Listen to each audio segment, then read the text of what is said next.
Hello there. I'm just going to quickly go over plagiarism with you as a quick little bonus. So what is plagiarism?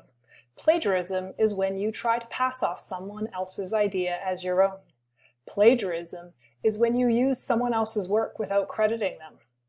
Plagiarism is when you present your work as original even though it has already existed. Plagiarism is stealing work. Plagiarism is not being truthful about the source of the work you are using. What can be plagiarized?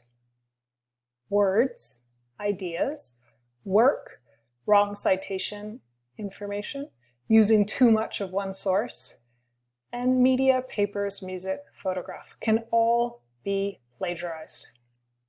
How to avoid plagiarism? Give credit where credit is due, know how to use style guides, paraphrase and quote when you need to, and use a plagiarism checker like Turnitin. Now you are on your way to having original and ethical research.